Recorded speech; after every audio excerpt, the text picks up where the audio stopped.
All right, just finishing up setup. Had to restart the computer a couple times.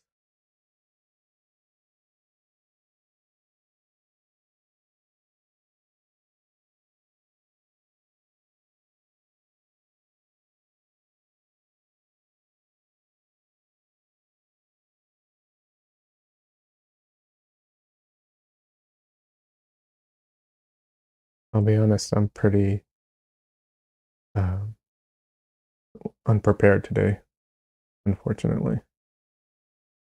All right, everything's looking good. Um,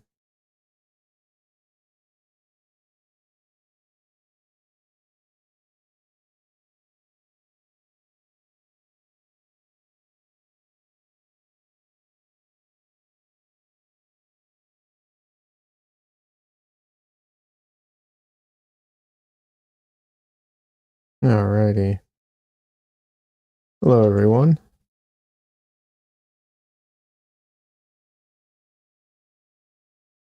Like I said, a little unprepared today, or rather, just behind schedule. So everything's just kind of not ready yet, but oh well.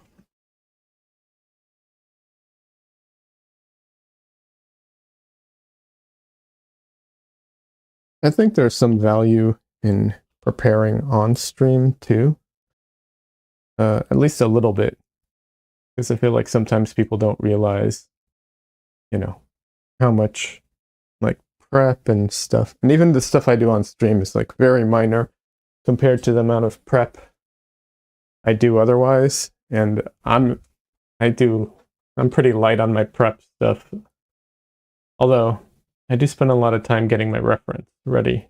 That I do. I literally spent like 2 hours or 3 hours just on this one reference today. And I'd already worked on it. So that was just today out of, I don't know how much time I've already put into getting this reference ready. So yeah, a bit of work, but that's not a bad thing. I know some artists absolutely love doing, like preparing their canvases and stuff like that. I'm not one of them, but some do. So today, let's see, and oof, that is like right on the edge there. Yeah, gonna have to do it this way. So I'm gonna try a new surface today. New in a way. We'll see. We'll see how miserable it is. I'm trying to make this Arches paper work, and I prepped I prepped a sheet of it. I just covered it in oil and let the oil dry. So we'll see. We'll see. But yeah, I'm not going to be working on this painting today. It's not finished. I definitely need to get to finish up the painting, but I need a break from it. I need to move on to something else. Um, yeah, I get I don't know if it's the ADHD, but yeah, I lose patience after a while. And just like I need something. I need to work on something a little different.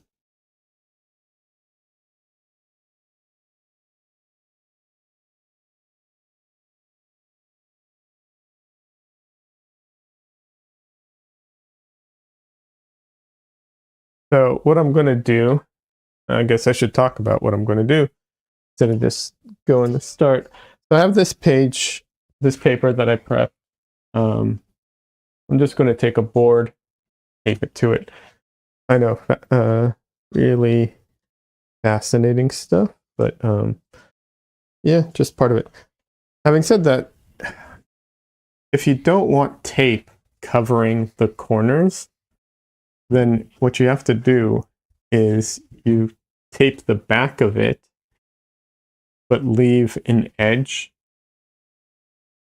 Um, and What is happening? YouTube is not receiving enough video to...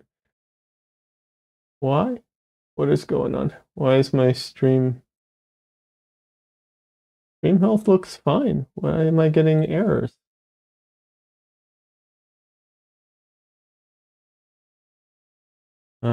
That's weird. Hey, Creative Fit. Welcome.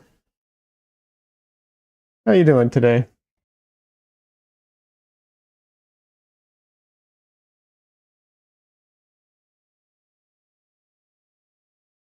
Let me know if, what's it called? If this stream is all messed up. Because I'm getting conflicting information. And my president says disturbed the delicate balance of technology. Yeah. Yes, it's all your fault. My lawyers will be contacting you for damages. I was talking. So, I have one of the Arches oil painting pages. I hate painting on them. I painted on one once and I hated it. But since I bought a whole stack of them, I'm determined to make them work. So I prepped this one with just like oil to see if just by giving it a once over with oil will make it not as awful to paint on. It's okay, you'll get AI to scrape my work and undersell you. Yeah, I mean, they're already doing that. I'm already in the data set, so not a lot. I'll admit, not a ton of my stuff is in there, but a little. But that was the old data set. The new one probably has a bunch more. That's one of the reasons I focused on originals, because yeah, you can't AI an original.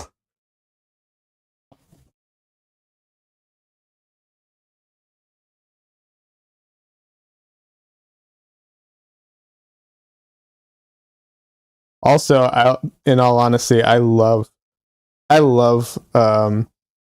my own and other people's real oil paintings, like holding a painting in your hands. It's just fantastic. Yeah, that's 3 years out. Nah, they might make printers. Actually, they are working on printers to make fake oil paintings. Although the people working on it are actually doing it for a good purpose, which we can talk about. But it's still a facsimile, and it's one of those things that it's like it essentially becomes like a really good print, but not the same. It just is not the same. But yeah, there are some people. There are people working on doing oil painting prints, like 3D and to give it the impasto and also the subsurface scattering and all that stuff. But the reason they're working on it is because they want to be able to show paintings in to more people in more locations, in more museums, and so on. At least that's what they claim. And given that they're actually working with museums to do it, I'm assuming that they're legit about that. So it's an interesting idea.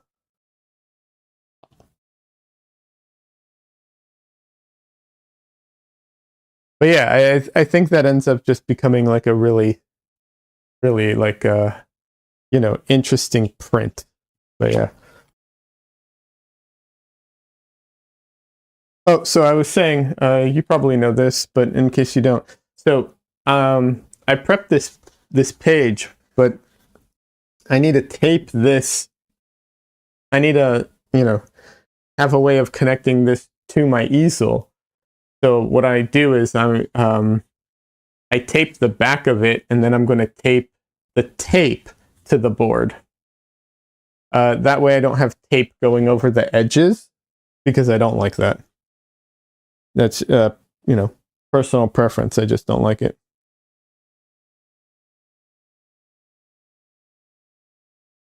Hey, Bob. Good to see you. How you doing?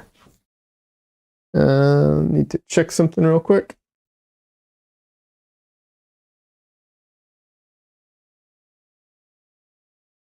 That's what I thought. Doing okay? Good. With all the protesters recently defacing art, guessing museums have reason?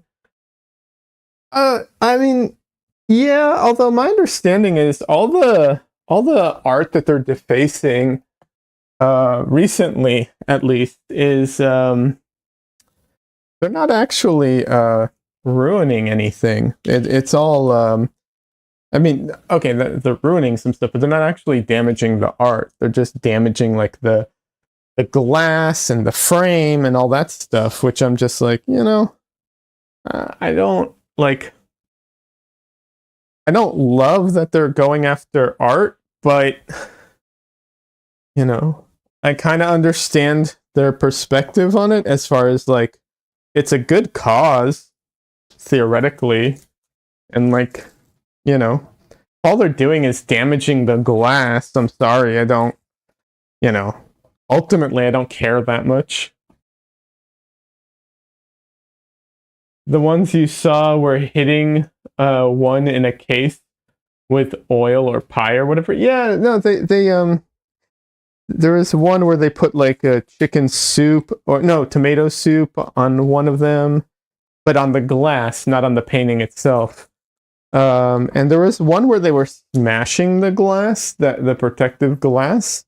But once again, it was the glass, not the painting itself, that they were smashing. So, I mean, like I said, I kind of like, yeah, they're damaging the frames, maybe. I mean, but like, I don't really care about the frames. Maybe, I don't know. Oh, damn it, I thought this was... This is strange. These are supposed to be the same size, but it hangs off the edge a little. I don't like that. Thought you saw some tomato soup on actual canvas. Maybe it was a few years back. No, I don't think it was actually on the canvas. If I'm not mistaken, it wasn't. But I could be wrong. Yeah, I could be wrong. Like that guy that threw a pie at the Mona Lisa, which is bulletproof glass. Yeah.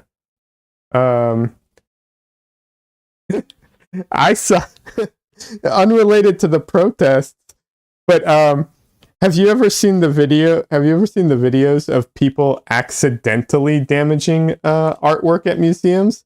My favorite one is the little kid who trips and puts his hand and arm through an actual painting, like through the canvas. Like literally millions of dollars, priceless painting, and he just like puts his hand right through it. And you could see on his face, he was like, oh no, oh no. That's so funny. Yeah, it was unintentional though. I'd have to retape it.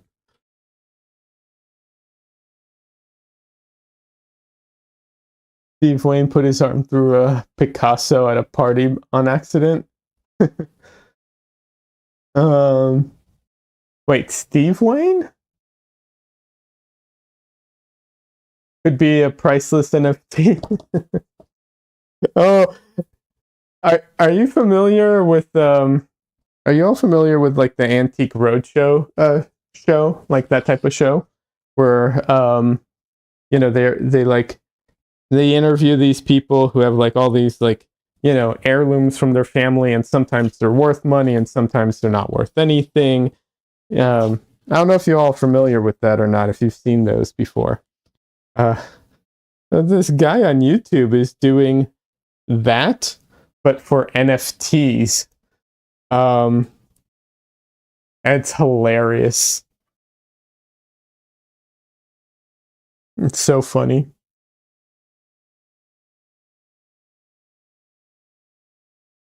Okay, Steve Wayne is in Steve Wayne Casino in the show. Okay.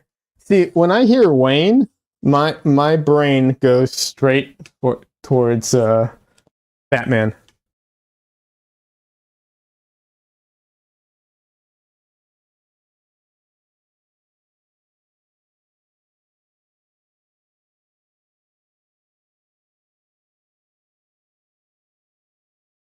Like I don't remember that episode. Um, you know.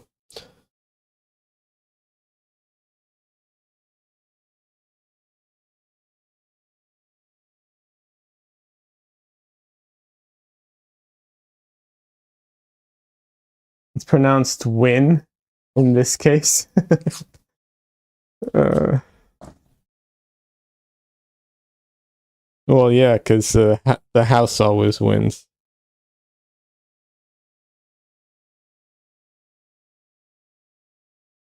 All right.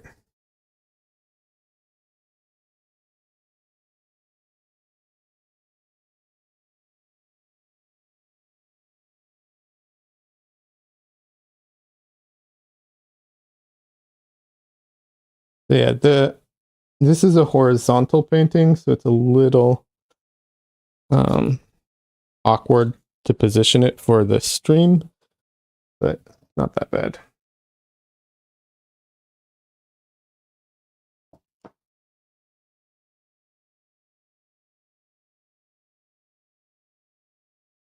We'll see. The tape does not seem to be holding this paper very well, though. We'll see how it goes. So there we go. Just a strip on top and on bottom. So this isn't actually on the paper. The paper has tape behind it, holding it in place. And there's a bit of a lip, which we'll see. I'll probably end up forgetting about it and just like messing up the painting.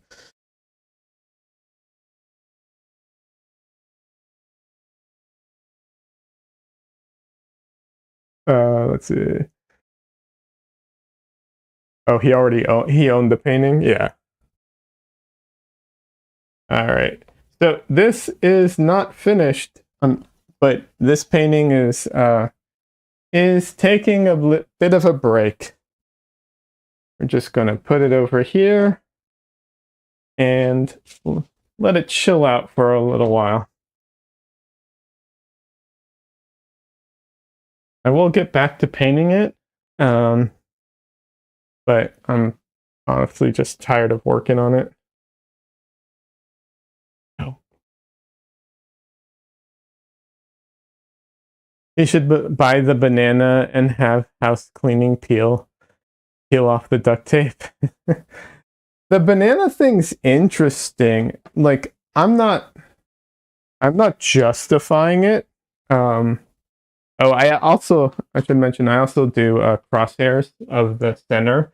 I always like to have my center lines. But the banana thing is interesting because of how it actually is structured. It's actually, in a way, a little similar to NFTs, kind of. And it's not even new, because so, you know, there's what's it called? Performance art, right? And how do you sell performance art, right? Like, it's such a weird concept. But the way they sell performance art is they sell essentially the rights to it. So they're licensing it basically. And that's the same thing with the banana. So what they actually sold, I think, 4 copies or 3 copies of it, and it's a licensing thing. And there are certain what's it called? Not elements. Yeah, I guess factors that need to be met with it. But yeah, that's how they do it. Which is, I thought at least was, if nothing else, interesting.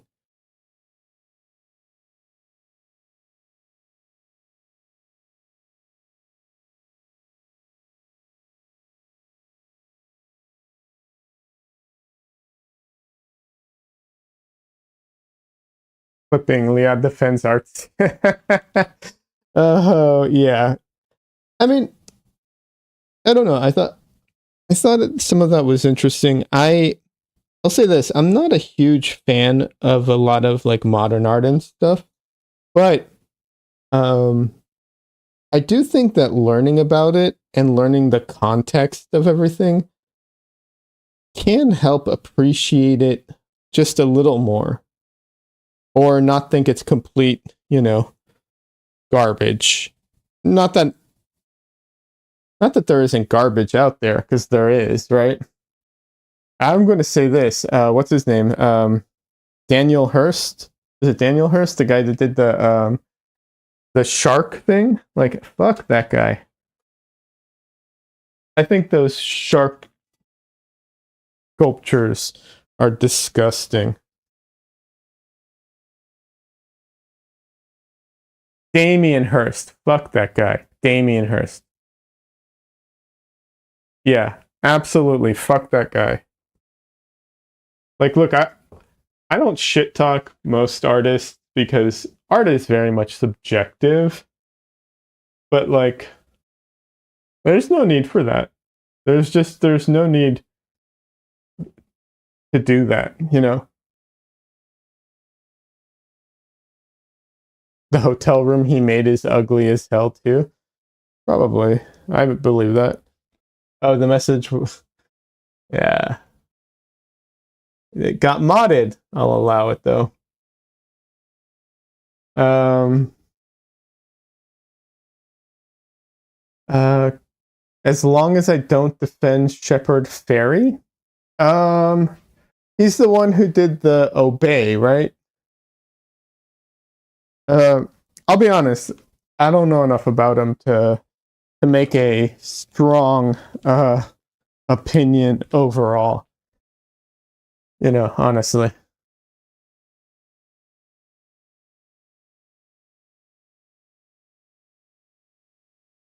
So yeah, I'm gonna have to say I don't know enough about him or his work. The Obey thing, like, I'll say this: I do like street art. I don't always like how it looks, but I like the rebellion aspect of it, right?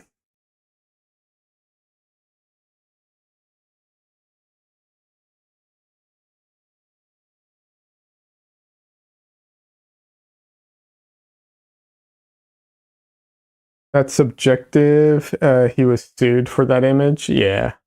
Well, I mean, look, I talk shit about copyright and stuff like that, both in favor and against it. It's not it's not perfect. The AI stuff is very exploitive, but some of the other copyright stuff sometimes is too restrictive. It's not. It's just a really imperfect system. Banksy, yes. Fairy, no. I don't know much. I don't know much about Fairy. Banksy, there's some stuff I like about Banksy that I've seen. There's some stuff that I'm not like, overly into, but that's fine. I don't know. There's other artists too. Like there's this one artist. I don't remember his name. You know what? I give up. I'm never going to remember his name right on stream. So I'll just say there's this one artist in France that does all these like or he did all these rats everywhere. Like, you know, street art of rats, because it was like in protest of the government, because they were having like literally a problem with like trash and rats, and they weren't doing anything about it.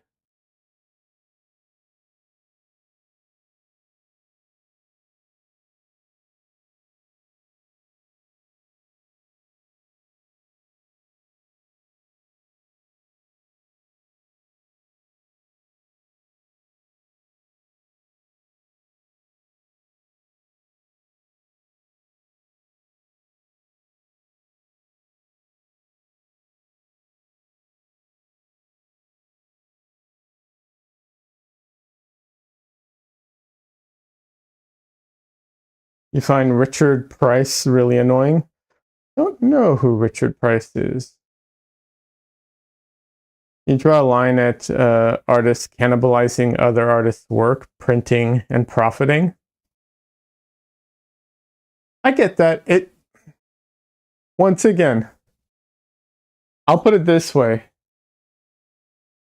In theory, I agree with you. In practice, there can be nuances for sure, but generally, yeah, I think I will say, generally, if you're going to make art, like, just make your own damn art. Don't take from other people.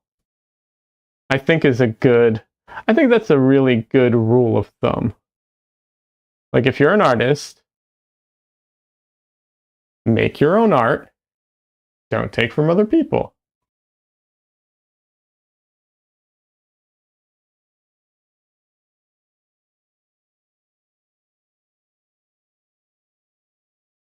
That seems pretty reasonable, no? Richard Price is really annoying. He takes photos of people's Instagram posts. Oh, I know that guy. Yeah, fuck that guy. I remember that guy. Fuck that guy. Yeah. It's worse than just taking. It's even worse than that, because not only did he take photos of people from Instagram, he took photos of people trying to make money off of their own photos, like artists or a lot of models, stuff like that. So, like, he was undercutting them as well, and just like, yeah.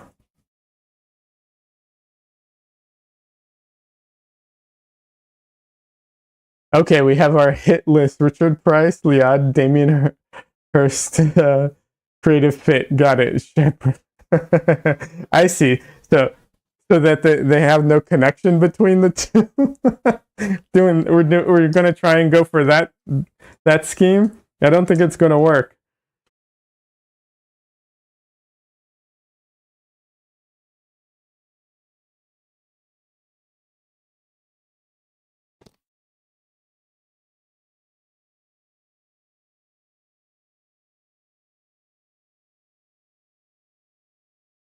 You know, it's a performance piece in theory, right? Yeah.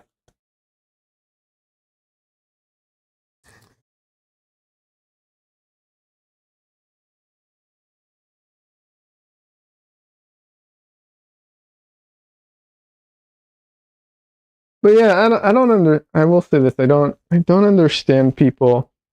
Like, I don't know. I use people's photos for reference, right? Some of the photos I use for reference I took myself. Some of them I've found online. Some of them, get them from all kinds of places and so on. I don't take any photos that I don't have a decent legal,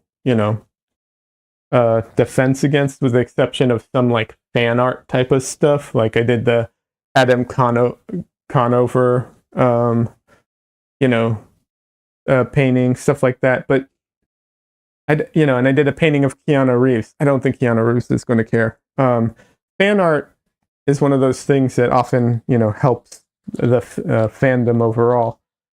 So,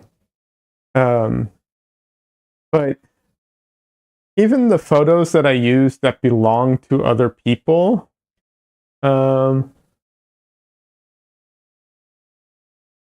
what's this? Okay. Creative Physics saying, sorry, I usually throw creative fits on Thursdays. Right, I get it. Like, but even when I'm using someone else's photo as a reference, it's like, I'm gonna put this. One, I'm not trying to recreate the photo 100%. I'm trying to make something new out of it. And two, like I don't just randomly pick photos online. I take time to look for something that will fit what I'm going for, and then I usually process them a lot. I don't do much compositing with the different elements, but I have in the past. But yeah, I don't know. It's like I don't understand why people want to make art without making their own art. Like I don't get that. I don't understand. I just don't understand it.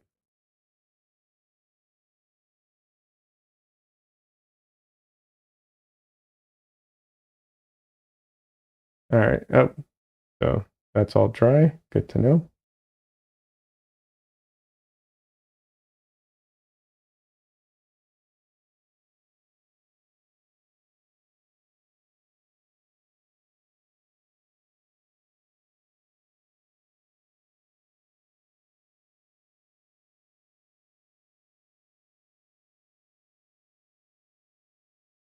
So yeah, I don't know.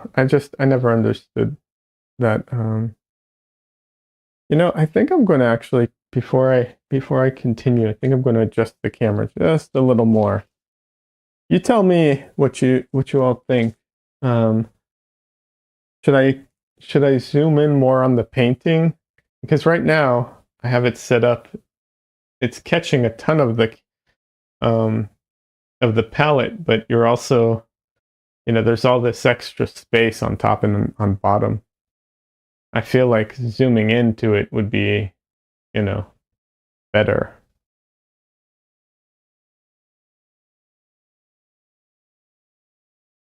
Uh,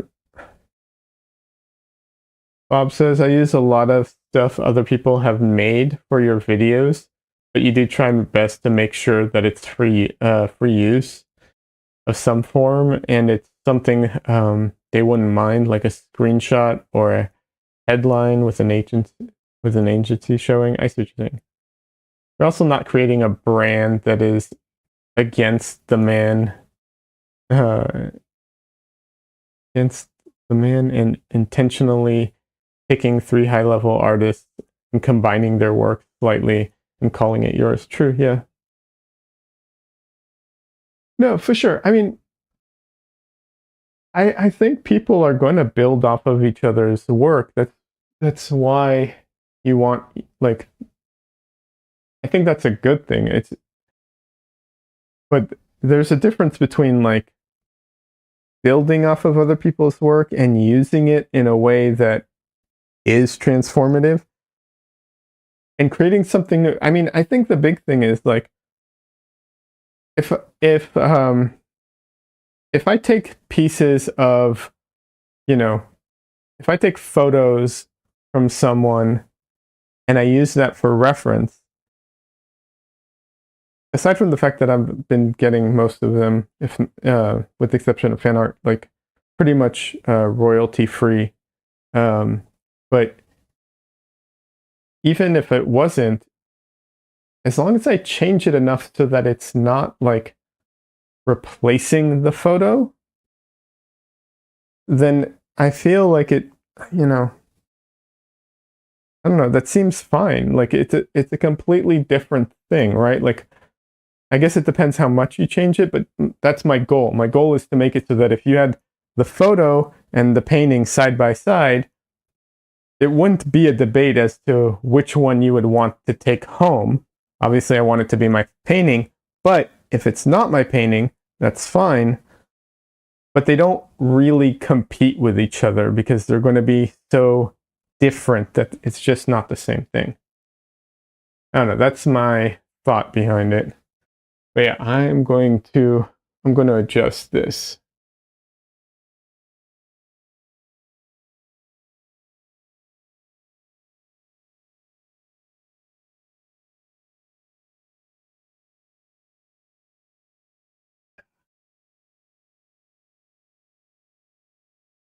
I know people like the what's it called? The palette, and I do like showing the palette. But because this is sideways, I feel like I can zoom in a little bit more to it, and it's needed because if I don't, it will be what's it called? It'll just be too small. You won't see anything.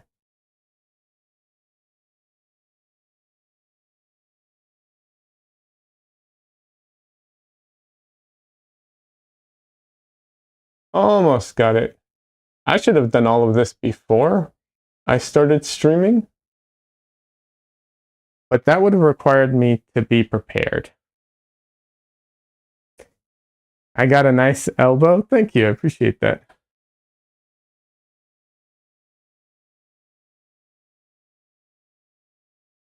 All right, well, let's just quickly fix the camera now because it's all borked. Let's see if this one's better. No. All right. Let's see if I can do this real quick.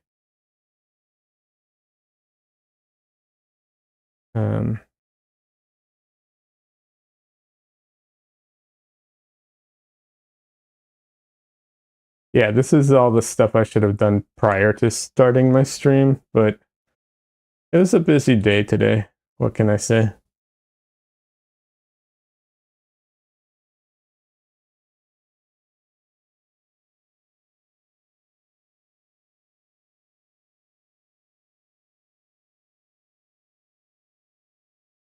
This thing is not that intuitive.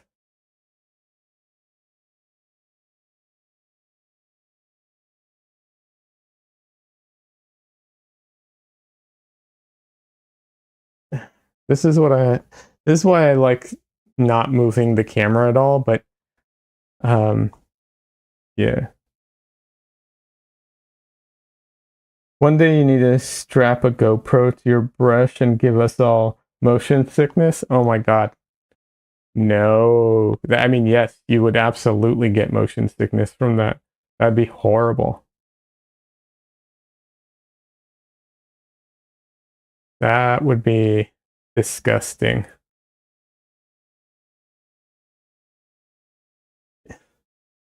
Also, I'll be honest, I feel like it would impede my my painting ability. I feel like having that extra weight on me will, you know, on my hand, on the brush will not work in my favor.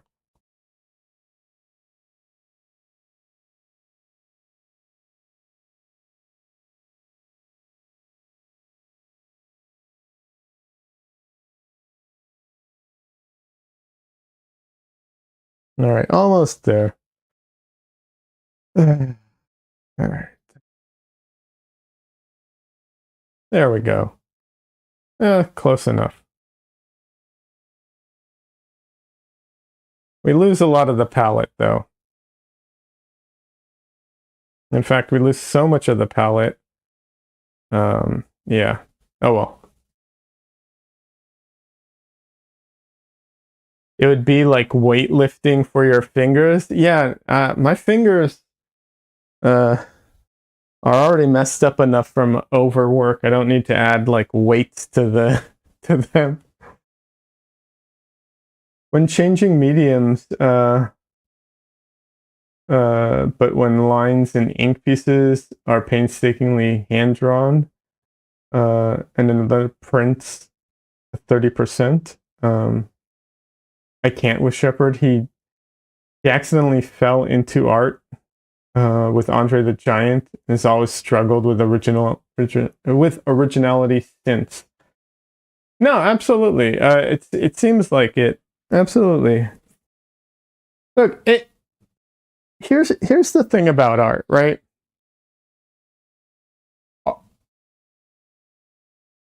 It's complicated, right? Like art's complicated because what is art and what isn't art can change all the time. You know what I mean? And even originality, even like stealing from people, it just kind of depends on the circumstances, right? Because there's all kinds of like social commentaries that you can make with doing that stuff and so on. I'm not disagreeing with you, Creative Fit. You're probably I 100% assume you're correct. Like, as far as I'm concerned, you're right, and someone would have to convince me otherwise, because I haven't seen anything really original from him, and everything else he said sounds right too. So, absolutely. But it's never well, not never, but it's not easily a cut and dry thing. Except for Damien Hirst, who can go fuck himself. But no, also, but also, just I don't know why it's so hard. Like, make your own shit. Like, I make my own paintings. Like, it's not hard. And I use reference, but if I didn't use this reference, I would use the other reference. And if they're all the reference in the world, if I couldn't use any reference in the world, I could still paint. I'd still make paintings. I'd go photograph my own. Like, it's, there's solutions. Just make your own shit.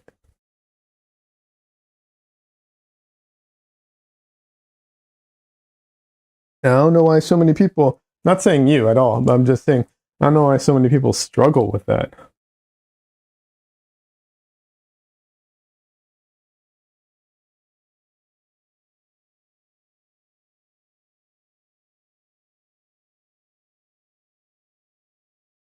Yes, I could paint my own feet. I could also paint and have painted my own portrait. Like, it's not, it's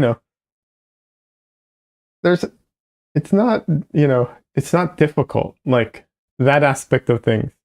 So I never understood, any of that. I also don't understand the people who want, like, this is going to touch on the whole what's it called? AI art, but I don't understand the people who want to use that to make art. Like, I just don't get it. Like, I don't want a machine to make my art for me. I want to make my art for me. Like, it doesn't really compute to me. Like, I don't get it. I mean, I understand wanting to use, like, I get wanting to use generative AI type of stuff for, like, producing, let's say, I don't know, like, I can see wanting to use it for, like, I don't know, product placement, like random photos type of thing, or memes. It's great for memes. Like, I get that stuff, but like the people who are like really, really invested in it as art, I don't understand. That stuff doesn't make any sense to me.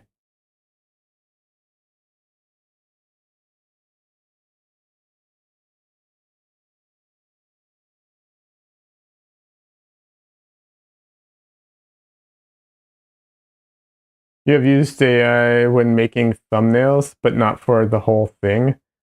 It was more just needing a piece of clip art and couldn't find it, and then you put it in a bigger thing. Yeah, so, yeah, here's the thing, right? I am vehemently against the current iterations of AI, generative AI art, because there isn't a single one that was made ethically, right? So all these companies are profiting off of, stolen work and off of the work of artists and not only artists, designers, even just individuals, like private people, like they're just profiting off of taking everybody's stuff, basically. So I'm against it. But the technology itself, the way it's implemented, I'm also against. But theoretically, the technology itself, in using it in certain ways, yeah, it would be great. It would make it's basically like a optimized image search, for like, for what is it? Not clip art, but there's a word for it. Can't remember what it's called. But stock images, that's it. Like, yeah, great. It has like, there's stock images. Yeah, there's potential there for it being useful when to like customize things or create assets, for compositors. Like, there's a lot there. But the way it was made is just so gross, and the way it's implemented is also so gross. So that's kind of my problem with it, right? Because otherwise, it could be a very useful tool.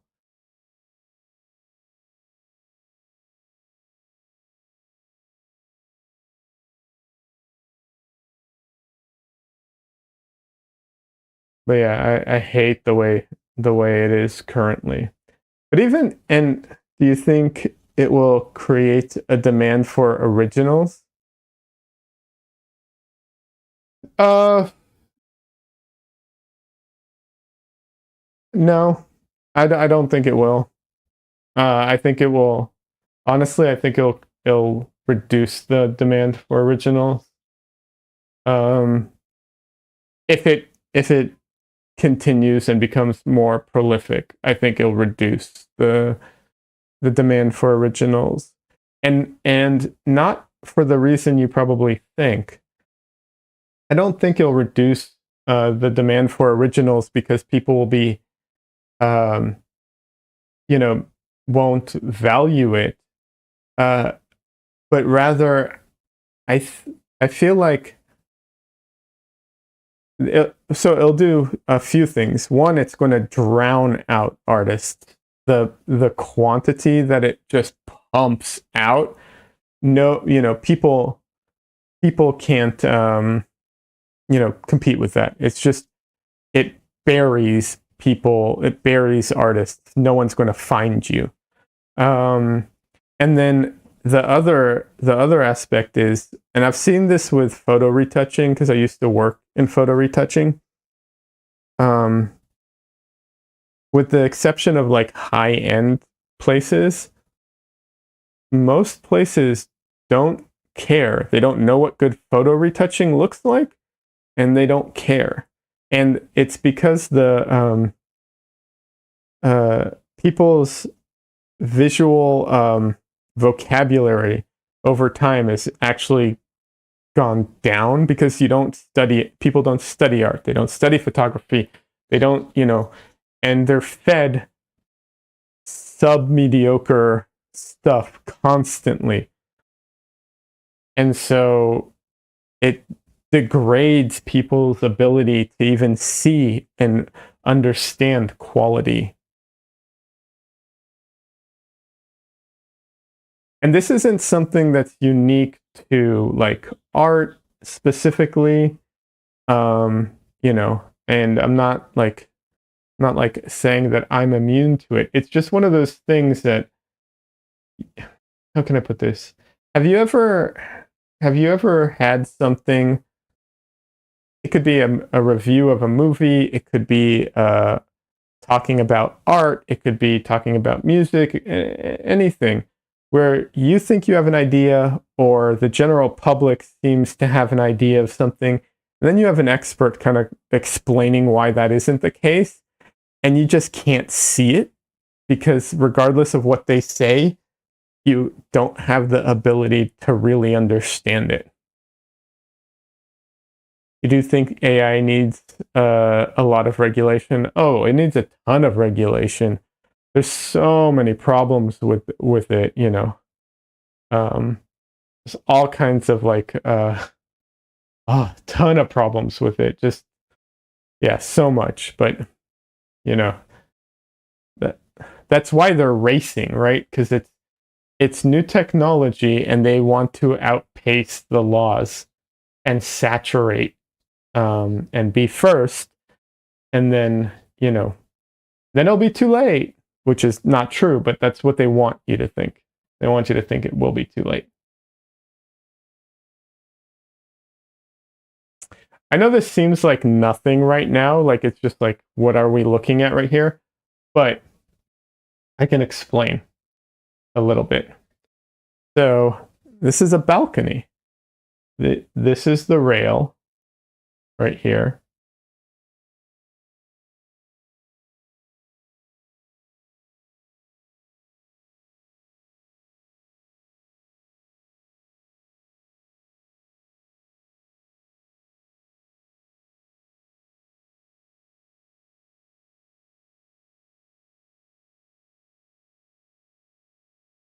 We need to relinquish control to a supreme intelligence to regulate all AI. I mean, sure. Just find me that supreme intelligence first. Because we have yet to we're you know, at the moment I feel like we're nowhere near supreme intelligence, you know.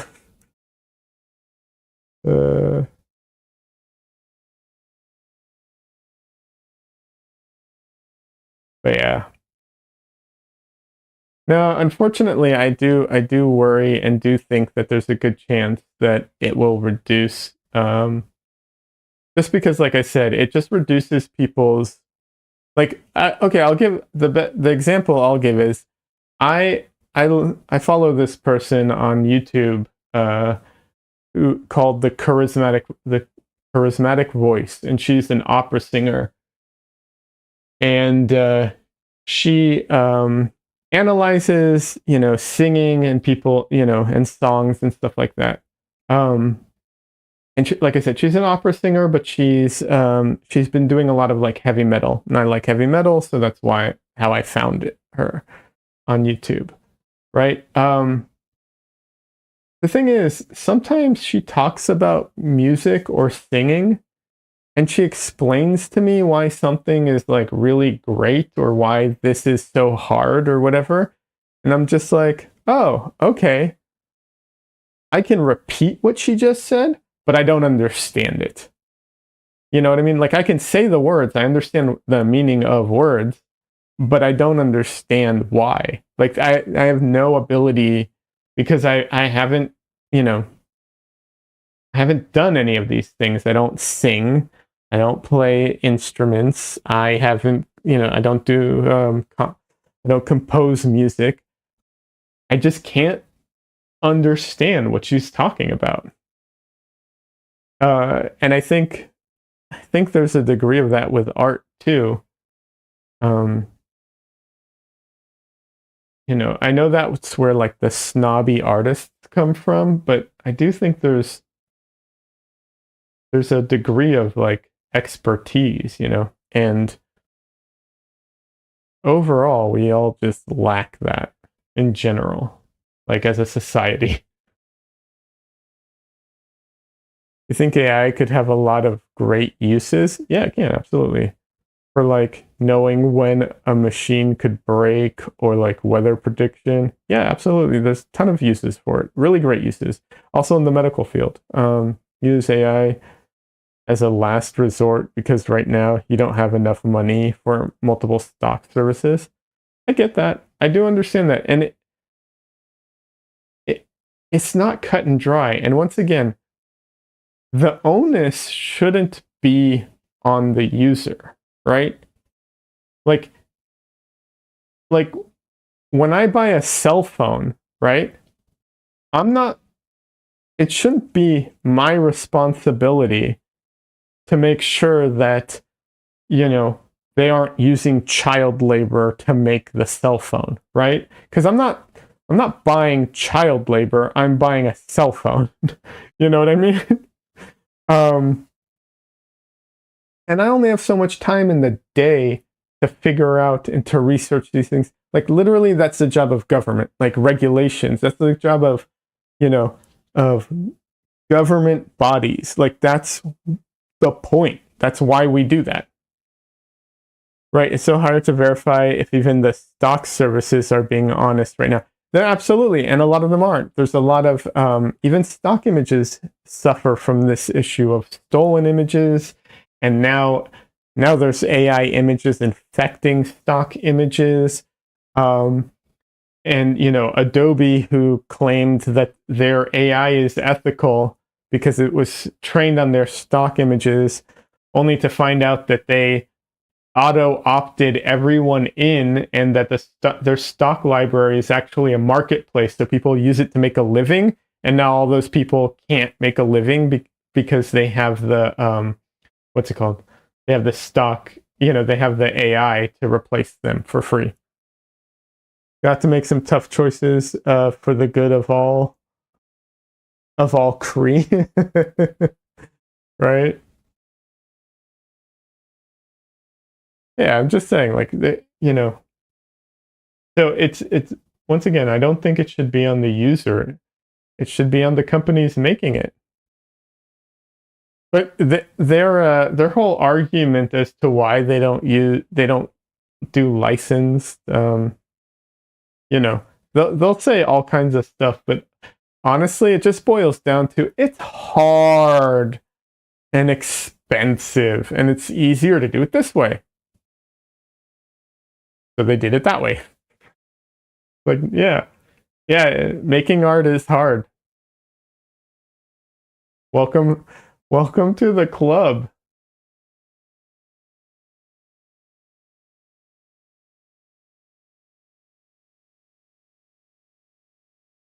It's like, damn, I just need like 200 pixels bare. It gets frustrating sometimes. Yeah. No, I understand. I do understand. And like I said, the technology has potential to be a useful tool, Um, one of the examples I usually give, and it's not entirely the same thing, but Adobe Photoshop has had content-aware fill, not generate, but fill. So, if you have a piece that you need to cover up, a hole in your photo, or something that you want taken out or whatever, it samples things around it and it tries to generate pixels that will look, somewhat like what's around it and not stick out horribly. It's a great tool. Is it perfect? Not even close. Is it a fantastic tool? Yeah. Is it very similar to the like AI in concept? They didn't do all the training, although they probably did some kind of training. But yeah, it's a good tool. So yeah, I don't think you'll find too many artists who don't see the potential for a useful tool. But there's a difference, there's a huge difference in implementation and the way it was created. And those things, matter.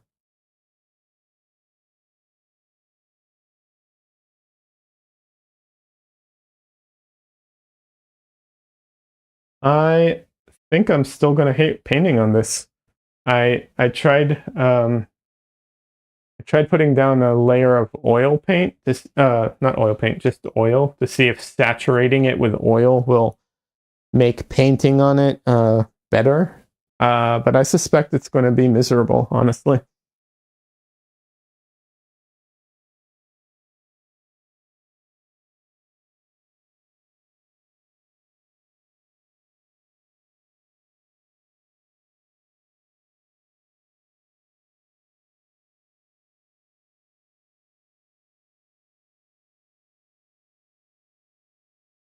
But yeah, like to give an example, and I'm not saying like I don't think you're doing this, Bob, but here's an example, right? People, if you go into, if you have a cell phone like a Samsung or probably any cell phone, honestly, there are like marketplaces where you can go and buy, you can go and buy, a theme or like wallpaper or whatever for your phone, right? At least in the Samsung marketplace, it is just a swamp of AI garbage, and there are some people who actually design their own things, use their own properties, artists who do drawings, who want to, sell it as a background, stuff like that. Good luck finding them. Unless you know the exact person you're looking for, no shot. There's almost no chance you're going to find anything that wasn't AI generated, because it's it's like hundreds, it's probably hundreds of thousands, but it's definitely, I would bet anything, it's like thousands and thousands of themes and so on. And it's just like, it's just garbage, it's just visual, like, noise that doesn't contribute anything to anybody, really.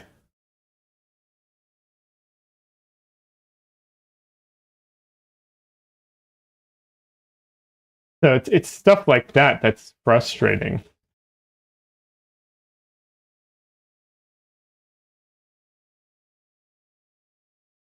You think artists need our own country? I know I have artist friends who have talked about doing like an art commune and stuff like that. But here's the thing: a lot of artists are great. Most artists, I think, are great. You know, honestly, most of the people I've met who are artists are like really cool, usually really caring people, empathetic. Um, you know, um, usually generous, and so on. But that's the majority.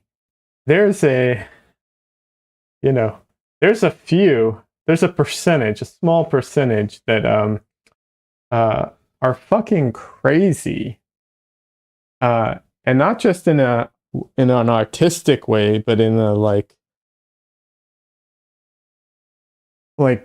just an insane, horrible, egotistical, self-involved way. But you would end up eating your paint. I get it. Yeah, yeah, absolutely. Absolutely. I mean, I've just heard that lead paint is sweet, and I have a sweet tooth. It looks good. And if I'm just stuck on a commune somewhere, like it's gonna happen.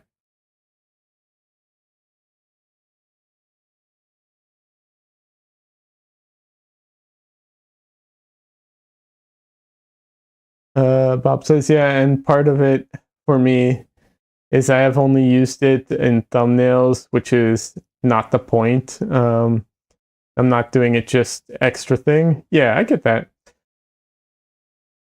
I have to do after I'm done what I like to do. I just want to get it done with. I get that.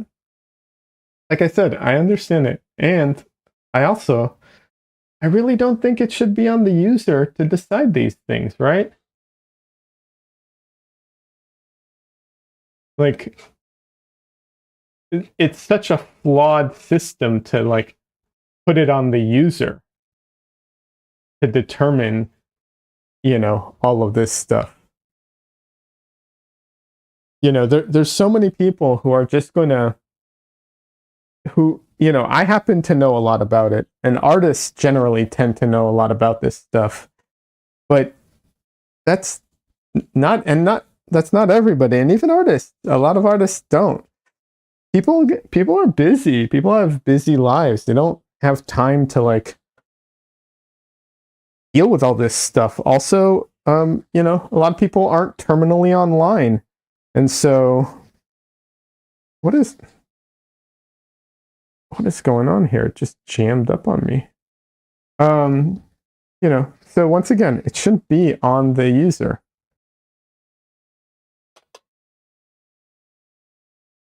I have this scraper, and it just, what the heck just happened to it? Usually works no problem. Very strange.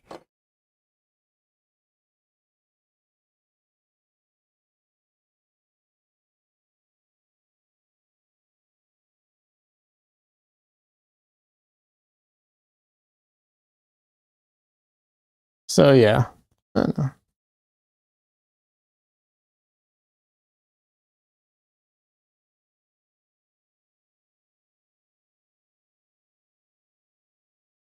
It's okay. We had even the best men have scraper issues sometimes.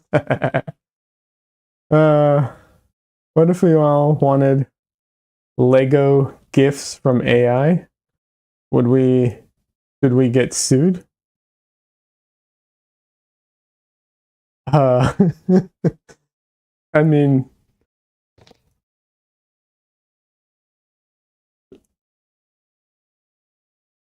yeah, I mean, the company should get sued for making the thing that made it. Unless the program they made, never have seen Legos before ever, and then it falls on the user, right? Because Photoshop, you can do a lot of illegal stuff with Photoshop, but it's not Photoshop, it's not Adobe's fault. That's because it's just a tool. It's not, and in fact, they actually have, and this is something I didn't know until one time I tried to do something, you can't, Adobe has a ton of restrictions on money, photos of money. So if you want to try, the idea is so that you can't do counterfeit. But it's really frustrating because even if you're not trying to do counterfeit, but you want money in the photo, it's problematic because they don't, their thing is over restrictive. But yeah.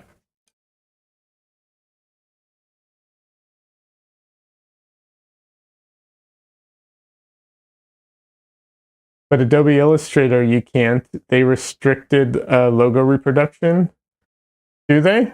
You see, I always assumed that Adobe Illustrator just restricted the ability to use the program properly, and that's their safety mechanism.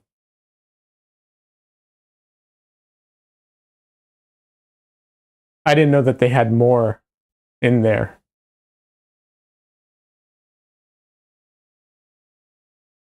Adobe CC had a color version that is no longer. Oh, they did have the. Are you talking about the Pantone colors that they had licensed the colors?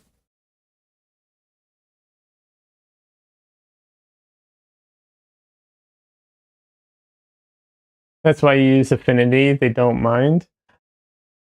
Affinity is good, from what I can tell.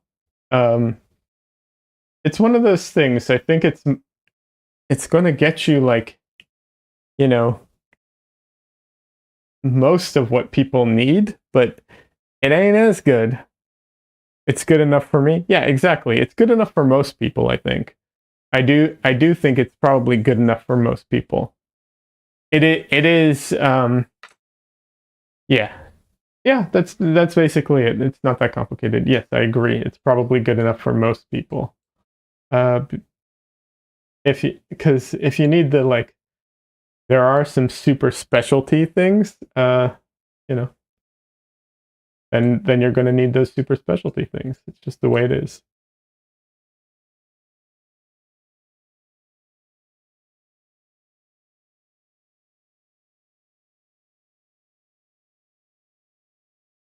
You know, that's the thing, right? Um, like a lot of things are good enough for a lot of people. Like you don't, like what's it called? Uh, you know, just the stuff that cell phones can do to fix images is good enough for a lot of people. That's absolutely fine. No problem with that. You know what? You know when Adobe came out with their with not their generative fill, their the other one, whatever it is. I can't remember what it's called now. Content aware fill. When they came out with their content aware fill, I literally had someone ask me, like, because I was doing retouching for work at the time, and they're like, "So, does this mean you're going to be like out of a job soon?" As if that one tool could literally replace everything I do when retouching. But that's what I mean. Like, that is very much a useful tool. Clone, no, yeah, clone, but the actually it's the content aware fill. They've had it for years. They've had content aware fill has been around for like a good 10 to 15 years at this point. It gets mildly better over time. It's useful. It's a good tool. It ultimately all it does when I need it and when I can use it, it makes my life easier and quicker. That's it.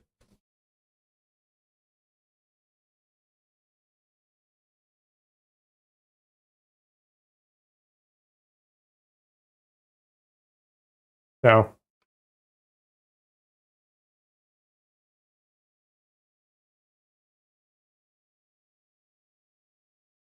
that people think that that one tool can literally replace people. I'll tell you, I've also gotten a ton of jobs doing photo retouching, where all I was doing is keep going back to the brush when I need to be using my a palette knife right now. All I was doing is correcting bad photo retouching, because they would small boutiques try and they try and save money where they can. So they'll hire a photographer who's also trying to save money wherever he can. So the photographer will do his own retouching, and inevitably, not always, of course, but a lot of times, they'll do that. That will happen, and then they'll have to hire me to come in and fix the retouching that the photographer did.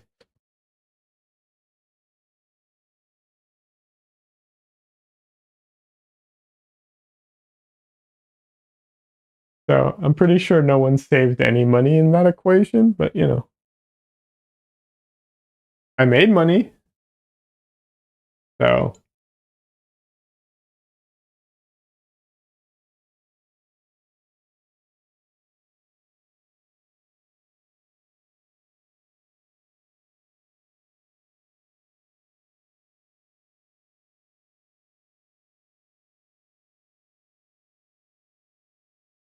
like I get it. There's some like AI voice stuff I want to use.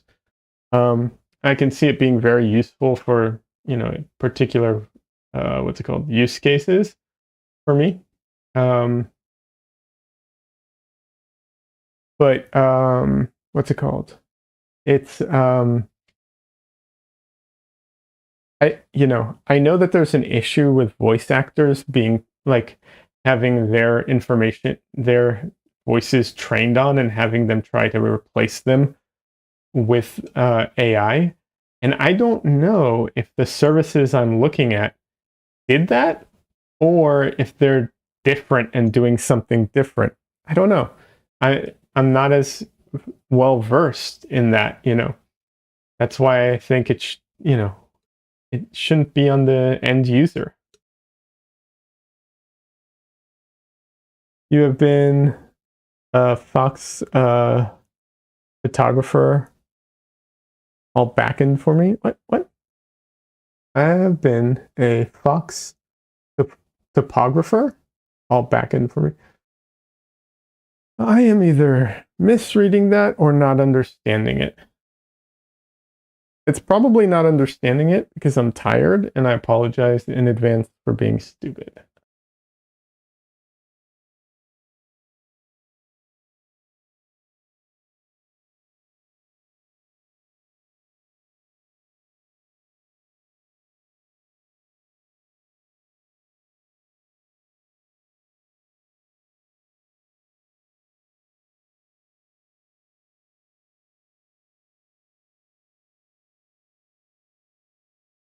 Pronounced faux photographer.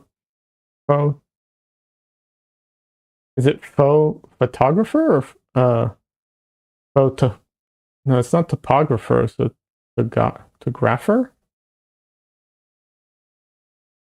Right, Fox means fake. That's what I thought.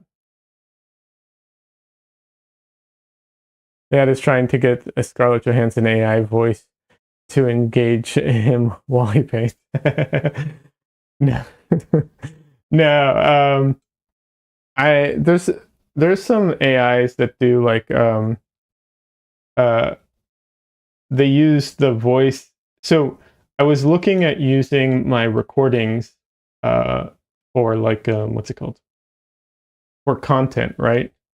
But some of the recordings, they sound fine in context, but like when you're playing the video, it sounds fine.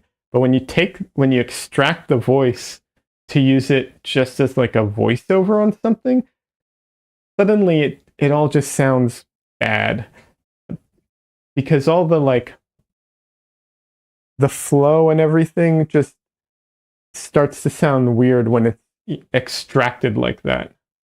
You know, all the different little breaths and all the fluctuations in my voice and everything. You know, it when it has no visual to go to, when it has no context, it sounds weird. So I was hoping I could, you know, there's a good way of like equalizing it and also maybe fixing a word here and there when it's inaudible or something. But you know, I don't know what I don't know what they train these programs on. I don't know how they've made them. I'm not an expert.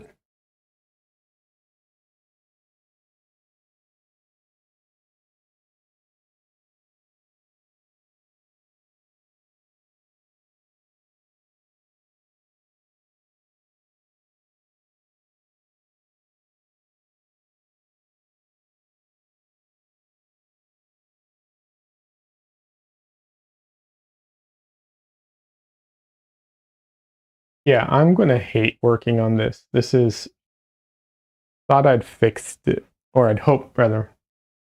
I'd hoped that I'd fixed it, but I did not.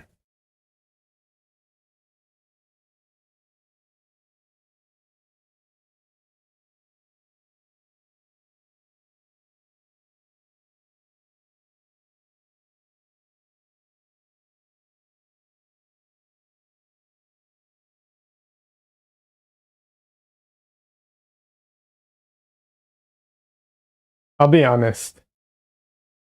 You're very close, Bob. It's not that I want Scarlett Johansson AI voice, right? I was hoping I could get Guilford Gottfried. That's really who I want to engage with me. And just like I want an AI Guilford Gottfried to like help me through my day-to-day keep me on task while I'm painting, you know, all of that. That's really, really what I want.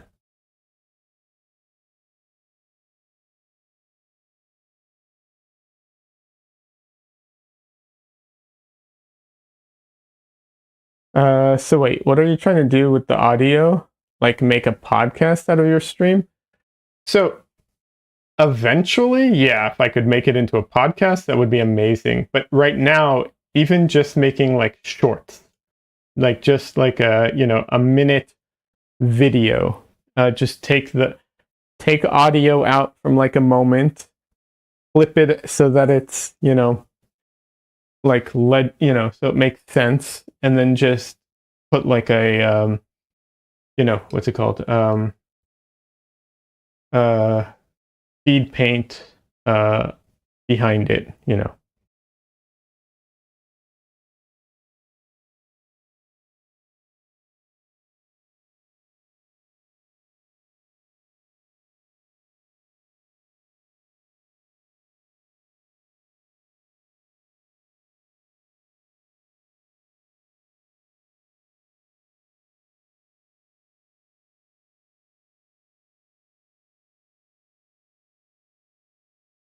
Ideally, though, yeah, I would love to be able to turn it into a podcast. I just don't think that at the moment uh, I am saying anything that's worth turning into a podcast um, necessarily. But hopefully, eventually, uh, I will actually have people come on, maybe to talk and so on. And then maybe it can actually turn into like a podcast.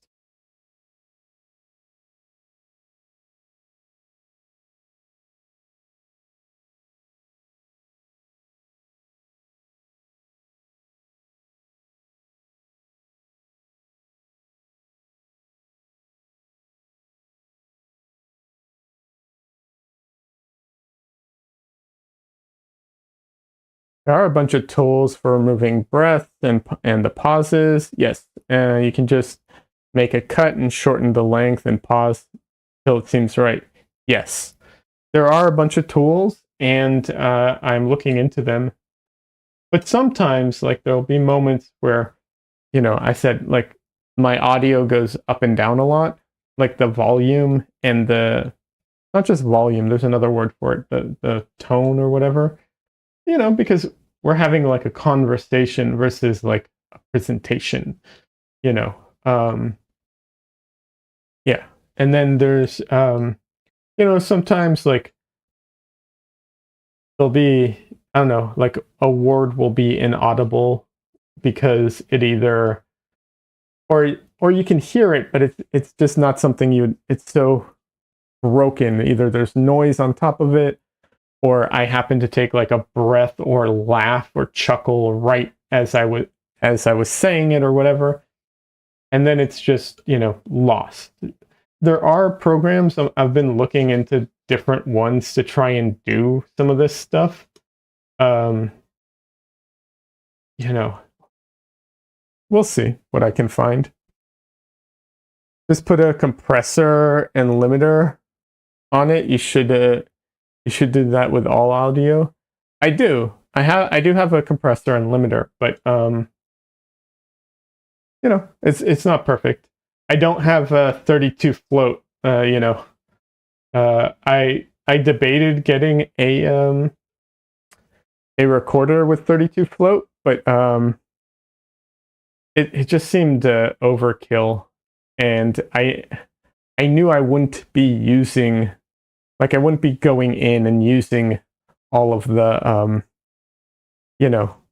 like I just wouldn't. It's just too much work. I don't have it in me.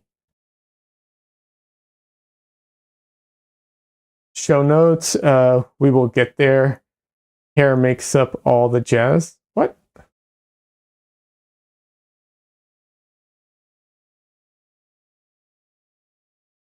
Hair and makeup, all that. Okay, show notes. I see what you. Took me a second. My brain. Yeah, yeah, absolutely. I don't think I'll ever get to makeup. But I've I've had makeup put on me for like Halloween before. I hate it. I hate having makeup on me. I am the biggest baby when it comes to that stuff. I don't know how women do it. And men, and presenters, anyone who wears makeup, I don't know how they do it. It was awful.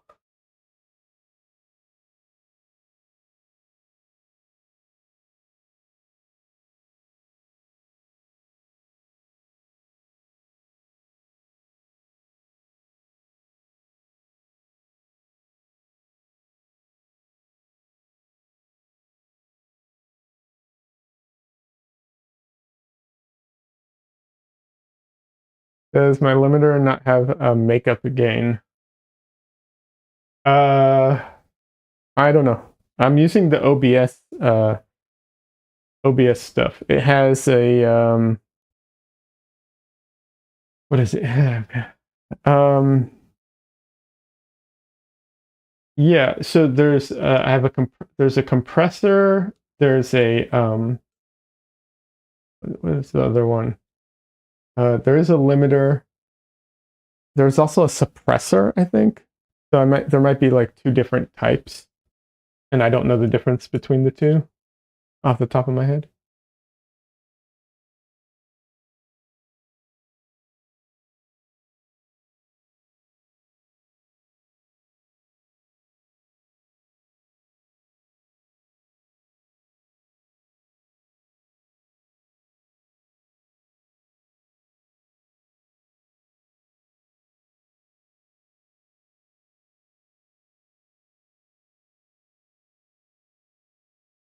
The limiter in DaVinci has makeup gain. You can use it to make all your dialogue stay up at around -1 dB or whatever. Whenever you set it up when you go to edit your shorts. Yeah. I need to, yes, I need to dive more into their audio, their audio, the audio capabilities of it.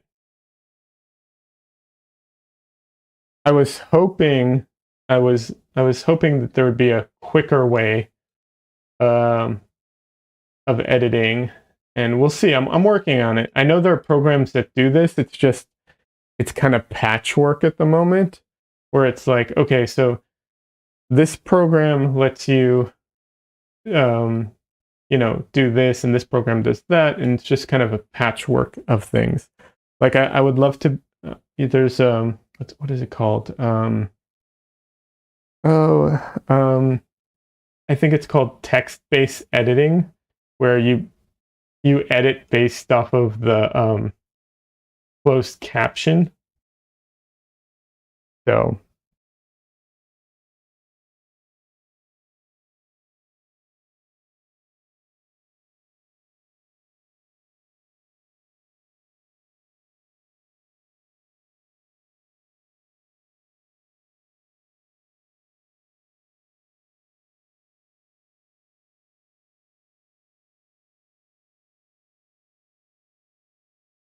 use a limiter, you click 3 buttons and set a dial. Cool. You get Creative Fit you got to run, running some of my wife's art for her classes. Oh, that's great. That's fantastic. Yeah, go do that. Thanks for stopping by. It was great having you around.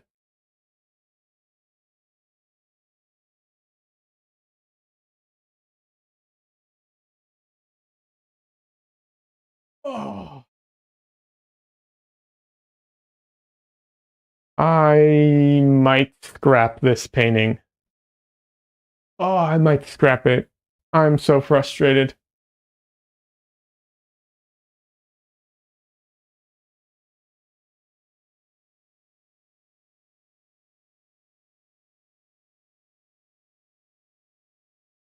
It's in case someone doesn't know. I'm working on Arches oil painting paper. Audio. Oh, OBS disconnected and reconnected. Okay. I could lick the painting to make it less dry, the paper. Yeah. In oil paints, I know you're joking, but in oil paint, when a surface feels dry, it's a combination of things. It's the texture of it. So this has surprisingly a lot of texture, and it's the texture and it's also the absorbency. Now it's really strange because the oil hasn't, when I've put a lot of oil on it, it hasn't seeped through, so it doesn't seem like it's actually absorbing that much, but it is because it's so dry. Yeah, I really don't like it. Like I said, I thought I'd fixed it, but I didn't.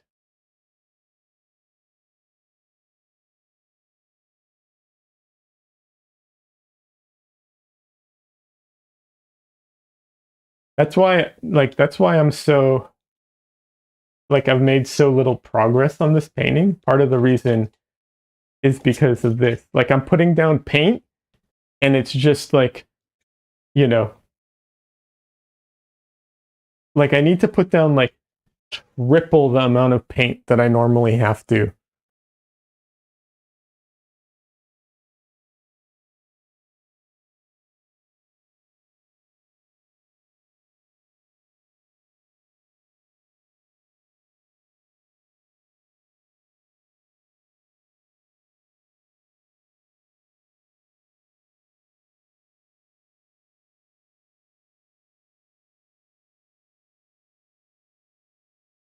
Ah.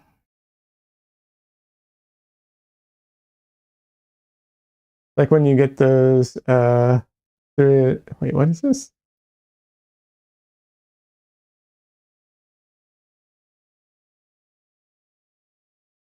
Like when you get those seriously ass pancakes that steal all your syrup. Yeah. Yeah, yeah. Yeah, it's like, when you make yourself toast with some bread that's like really dry and you put some butter on it. It's like it's still really dry, and so you put some more butter on it, and you put some more butter on it. And you're like, I'm practically soaking this thing in butter. How is it still dry?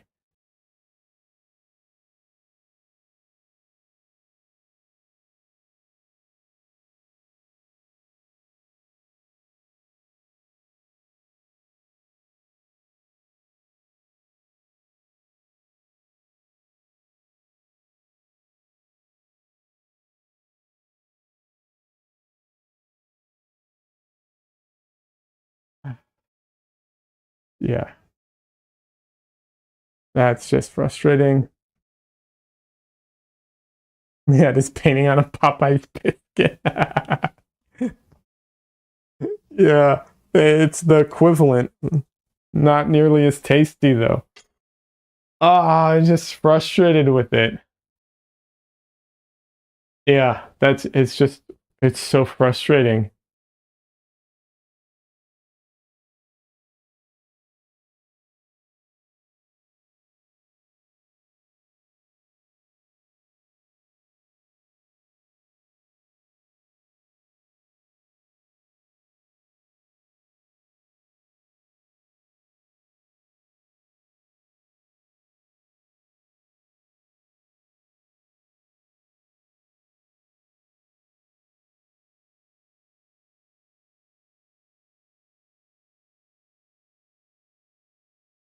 So I'm trying different approach right now. I'm just trying to cover it with some oleo gel. Um, Hoping that'll make everything kind of move a little bit better. But my brush, everything's wet, so it's picking up, other paint. But that's fine. I don't care at this point. Just want it to work. If you try to paint on this paper again, would you like spray prime it to make it less dry? Yeah, if I paint on this paper again, I won't spray it. What I'll do is I have what's it called? I'll just use acrylic matte medium, and I'll cover it with acrylic matte medium before I start painting on it. And that will solve all my problems. If the acrylic bonds with the paper. If it flakes off, then it's a different problem. But yeah, that's the solution. I didn't do that because I was trying to didn't do that because it's supposed to be oil painting paper. So I was trying to, that doesn't need to be primed. So I was trying to, you know, work with the medium kind of thing. Hi, Dresden. You have a cat. Dresden is here. Hi, baby boy. Yeah.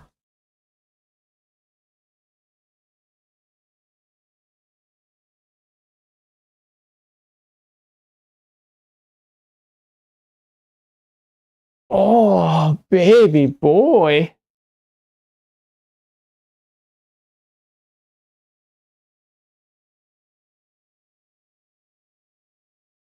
Oh, thank you. Your tongue's very scratchy. Yeah. Okay. Okay. Thank you. For anyone who doesn't know, this is Dresden. He is named after Harry Dresden, the wizard from the Dresden Files. Oh, thank you, little boy. Okay. Okay.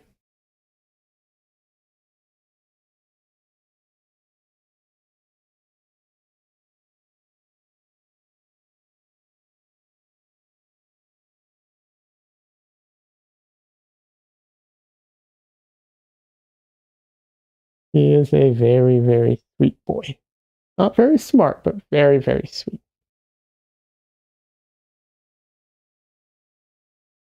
We call him Disaster Cat sometimes because he is a disaster, gets into things, and so on. But he's a sweetheart. He usually doesn't like to be held this long, I'm surprised. He likes being on my lap, but he doesn't like being held.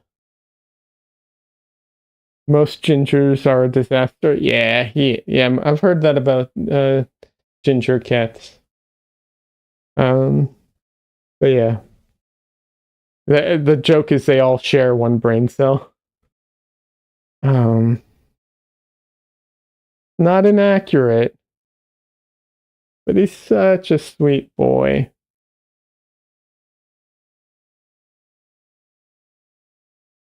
Justin, you have too much hair. You're shedding too much hair. Yeah.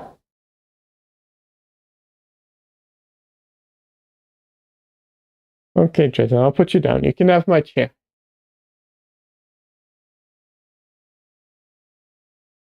He just needs some lasagna? Yeah.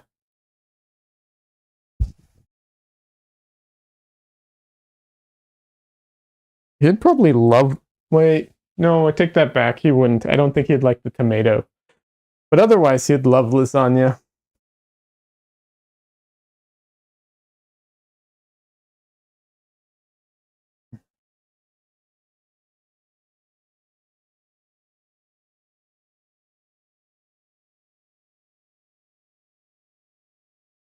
You'd like the ricotta and beef? Yeah, absolutely. Probably the noodles too.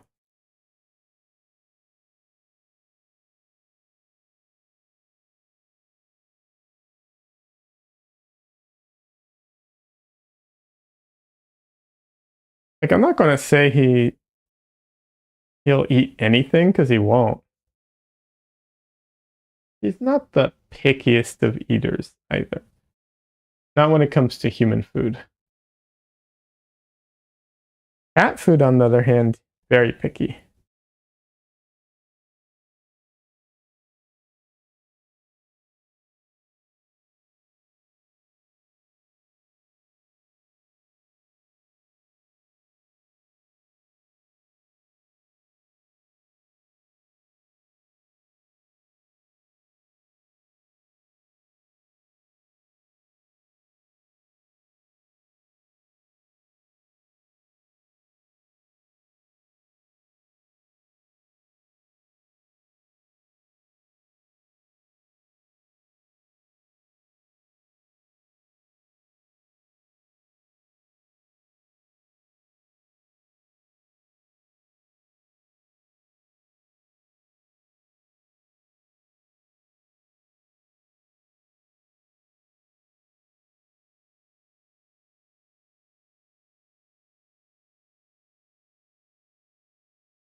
Yeah, using a ton of medium has helped a bit.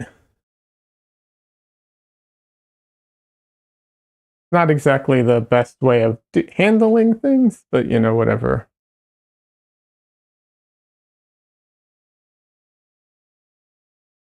Dresden would do better as the voice of Garfield than Chris Pratt. I mean,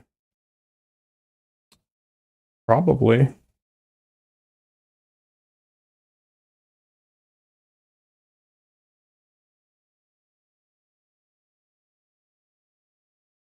I don't know. I know there's a lot of like Chris Pratt hate out there. Um, it sounds like a lot of it's justified or warranted, but I don't follow enough.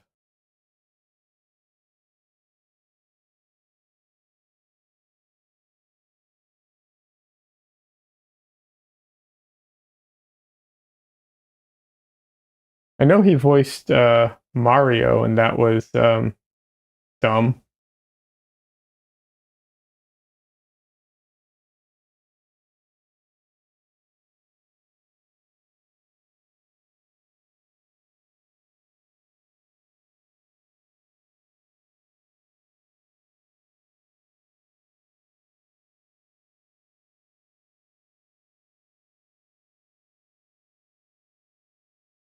You don't even hate Chris Pratt. You just don't think he sounds right as Garfield. Yeah. Uh, absolutely.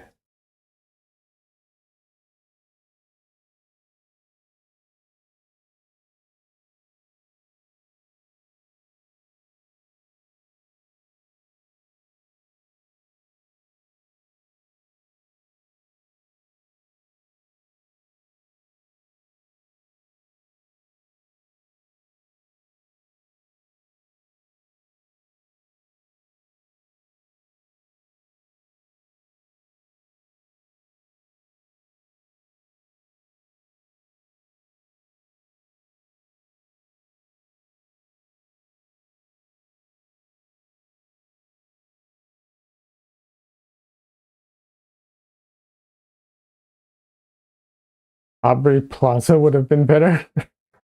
I don't even know who that is.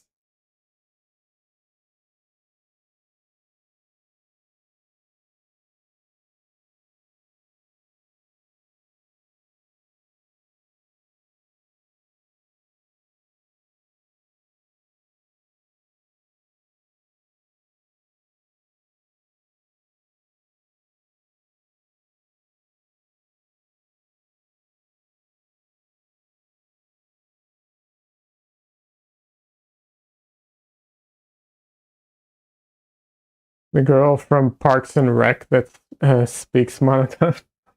Okay, actually, that probably would be good for Garfield. I that's how I imagined him talking.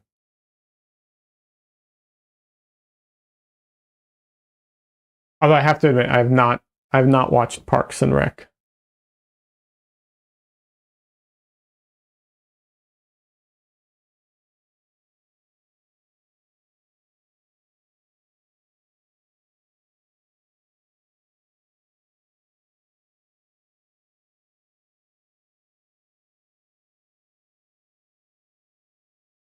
But yeah, that sounds like a good casting for Garfield.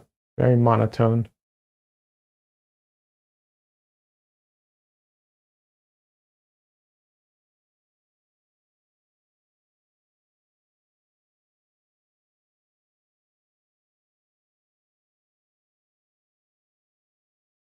Or Tylon or Tyrone Lannister. Um, trying to think. So I didn't watch the book. I didn't watch the series. I read the books. Uh, I'm trying to think if I can place it.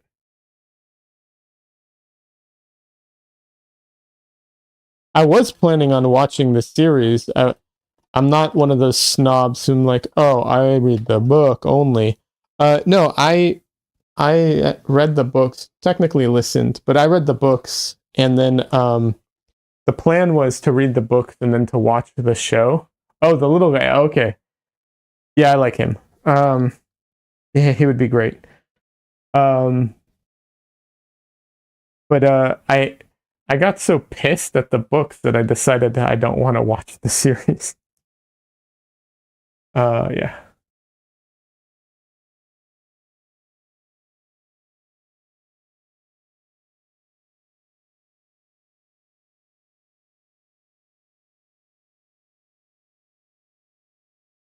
Is that's Peter Dinklage? I think. Is that right? Am I pronouncing that correctly? Yeah, right. Okay, yes. Yeah, that's good. Great. He's been really good for a long time.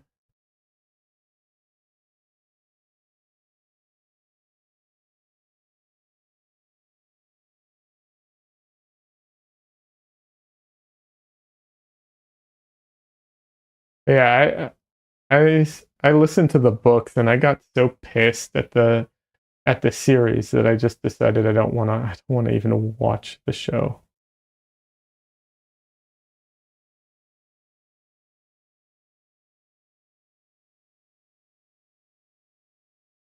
First thing you saw him in was Death at a Funeral.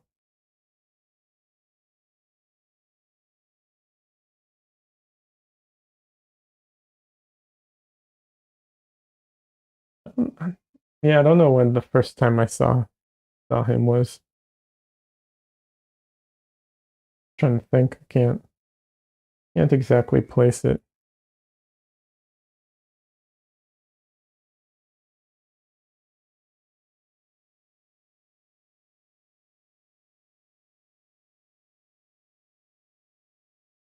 The movie is hilarious if you haven't seen it.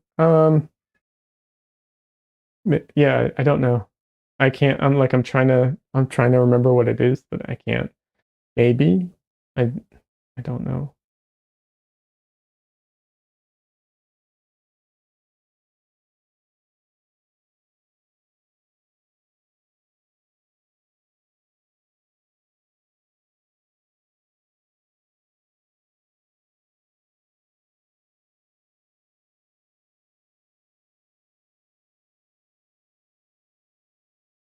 Yeah, this is such a mess.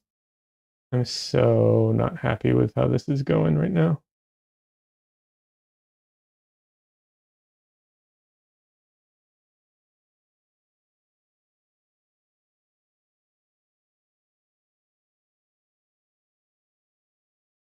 It's a British movie uh, about some people doing their dad's wedding when his gay lover Peter Dinklage shows up. Yeah, I've not seen that. Absolutely have not seen it.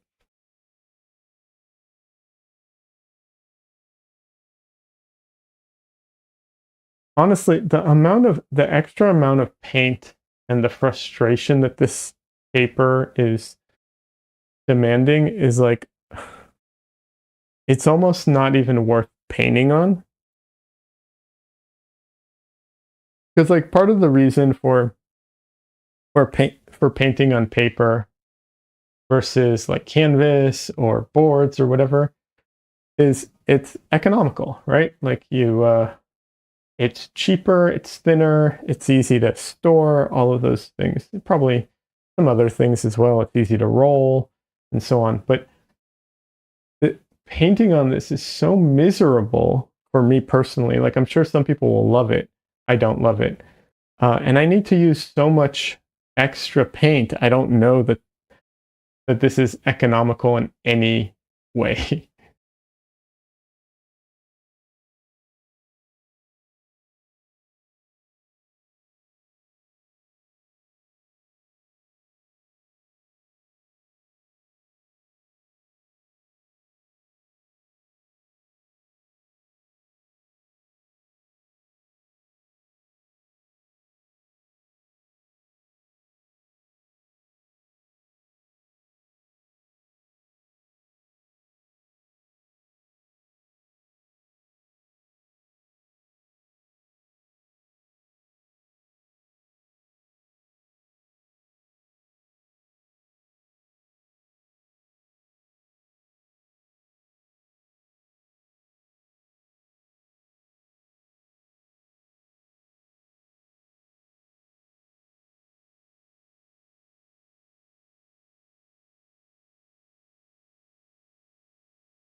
And then when you put enough paint to cover everything, then you're left with a painting that has too much paint on it, and that makes it difficult to work back into. I honestly at this point, like, I can't give this paper any kind of recommendation, honestly. Like, I wouldn't recommend this for anybody unless you like painting on dry surfaces. That's your thing, and some people that is their thing. That's great. You'll love this paper. If that's not your thing, you're going to hate it.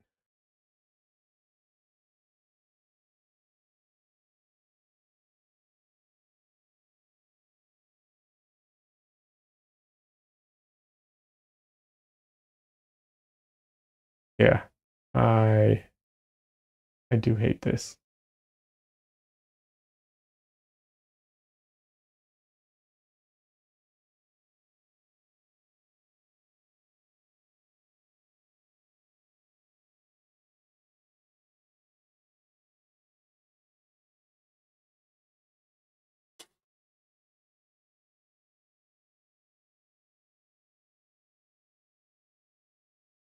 We'll see. I'll do the roller on it, and then I'll probably be done for the night and leave it to dry and see what it feels like after it's dry. Yeah.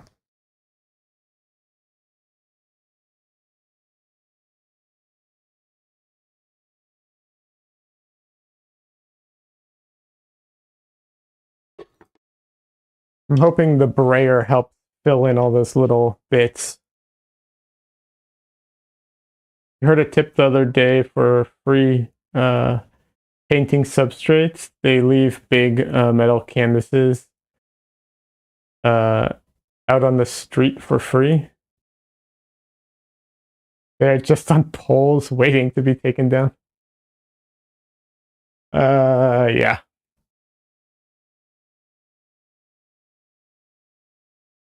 I know someone who went to jail for stealing a stop. It was a stop sign and a street sign, all on one pole.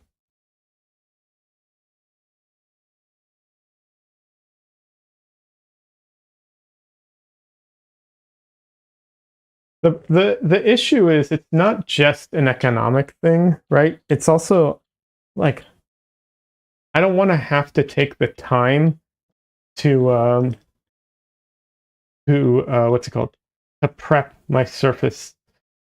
If I could do this without any preparation, like just take the page, tape it down and start painting on it, that would be amazing. That would be very worthwhile. But I can't. Yeah, the time sink is annoying. Yes, it absolutely is. It's so much. It's so much time, or it can be.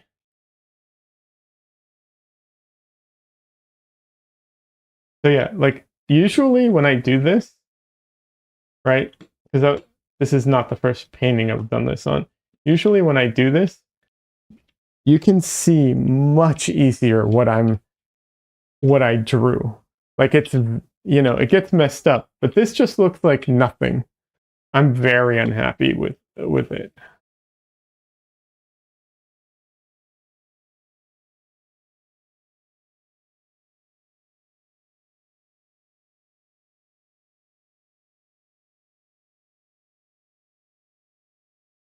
Yeah, that's funny. Yeah, yeah, I don't know. I'm frustrated with that. I'm also very, very tired today, so I am going to call it. I'm going to call it a night. I might do a unscheduled stream during the weekend. I have Sunday scheduled, but I might do another stream. I don't know, since I have the weekend off. We'll see. But yeah, I'm gonna let this dry and see what it's like to paint on afterwards, but I'm probably just gonna throw it away, honestly. Have a good night. Thank you very much. I hope you have a good night as well. And I usually stream Monday nights, Wednesday nights, and Sunday days. This is Austin, Texas time. I stream on Twitch and YouTube. Do all the likes and whatever, follows, blah blah. What else?